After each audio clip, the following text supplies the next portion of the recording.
नमस्कार और मेरे इस YouTube चैनल में आपका स्वागत है।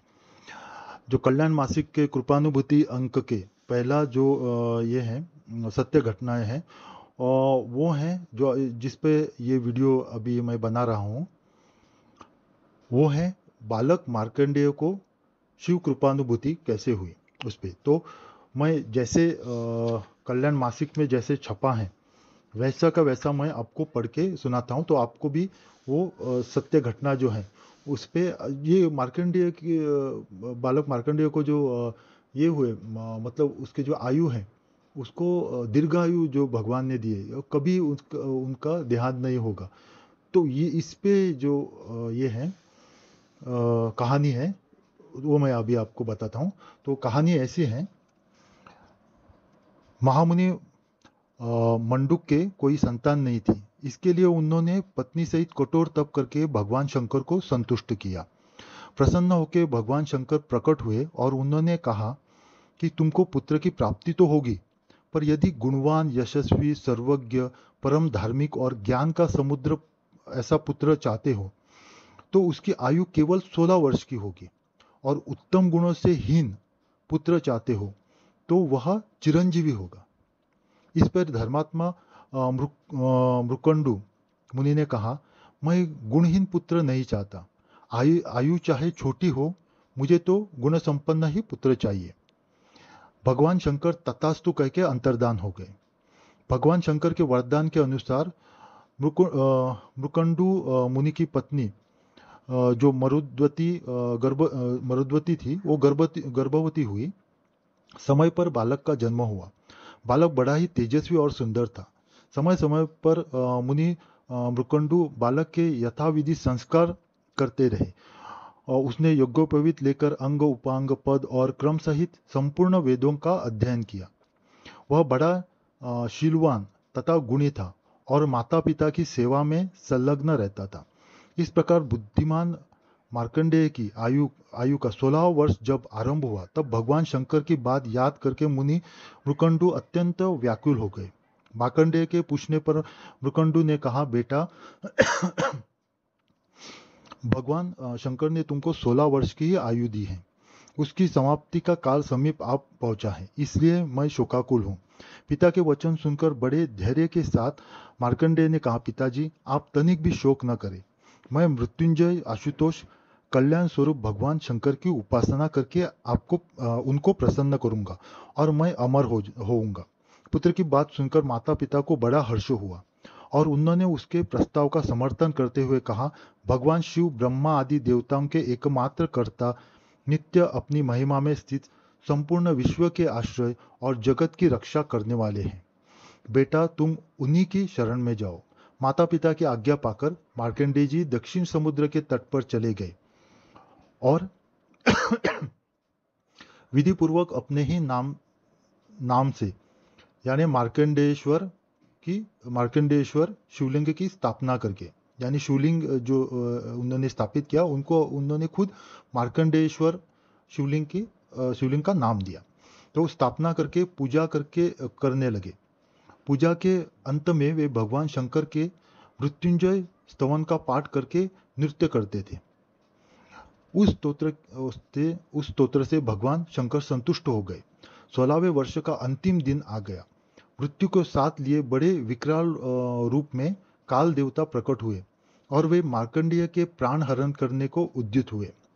मार्कंडेय ने कहा, महामते काल, जब तक मैं भगवान शंकर के मृत्युंजय नामक महास्तोत्र का पाठ पूरा न कर लूं तब तक तुम प्रतीक्षा करो। यदि मैंने कोई असत्य बात न कही हो तो इस सत्य के प्रभाव से भगवान महेश्वर मुझ पर प्रसन्न रहे। काल ने हंसकर मार्कंडेय की बात को उड़ा दिया और अ, अंत में क्रोध में भरकर कहा, अरे दुर्बुद्धि ब्राह्मण, गंगा जी में जितने रजकण हैं उतने ब्रह्माओं का इस काल ने संहार कर डाला है। मेरा बल और पराक्रम देखो। मैं तुम्हें अभी अपना ग्रास बनाता हूँ।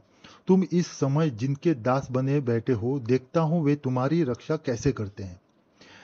जैसे राहु चंद्रमा को ग्रास लेता है, वैसे ही गर्जना करते हुए काल ने हठपूर्वक मार्कंडेय को ग्रासना आरंभ किया। इसी बीच परमेश्वर भगवान शंकर उस लिंग से सहसा प्रकट हो गए। उन्होंने हुंकार भरकर मेघ के समान प्रचंड गर्जना करते हुए तुरंत ही काल देवता की छाती में लात मारी और त्रिशूल चलाने को तैयार हो गए। उनके चरण प्रहार से भयभीत होकर काल दूर जा पड़े और इस प्रकार भयंकर आकार वाले काल को दूर पड़े देखकर मार्कंडेय ने पुनः उस मृत्युंजय स्तोत्र से भगवान शंकर का स्तवन किया। तो जो स्तोत्र यहाँ लिखा है वो बहुत बड़ा है स्तोत्र, तो मैं स्तोत्र पे नहीं जाऊंगा। तो पद्म पुराण का ये स्तोत्र है। तो मार्कंडी जी पुनः उस स्तोत्र से महामृत्युंजय स्तोत्र से भगवान शंकर का स्तवन करते हैं। तो उसके बाद स्तोत्र के समाप्त होने पर भगवान महादेव जी ने मार्कंडेय को कल्पों तक की असीम आयु प्रदान की, यानी कल्पों तक जो आयु रहती है, यानी लगभग वो अमरत्व ही होता है, इतनी आयु उनको प्रदान की। तो उसके बाद वे सचमुच अमरत्व को प्राप्त हो गए। तदनंतर उन्होंने आश्रम में लौटकर अपने माता पिता को प्रणाम किया और उन्होंने भी पुत्र का अभिनंदन करके उसे आशीर्वाद दिया।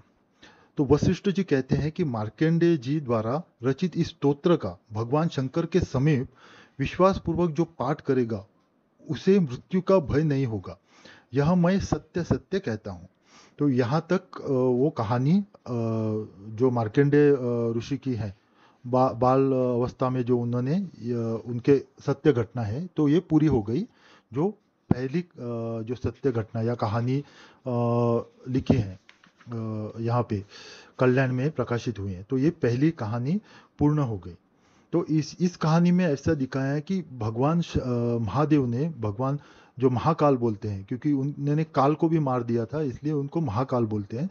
तो उनकी कृपानुभूति मार्कंडेय मुनि के जो 16 वर्ष की ही आयु उनको प्रदान की थी पहले भगवान ने, तो उनकी आयु भगवान की कृपा से उनके स्तवन जो किया उन्होंने, महामृत्युंजय स्तोत्र से जो स्तवन किया, उससे भगवान प्रसन्न होकर उनकी आयु इतनी कल्पों तक कैसे बढ़ाई भगवान ने।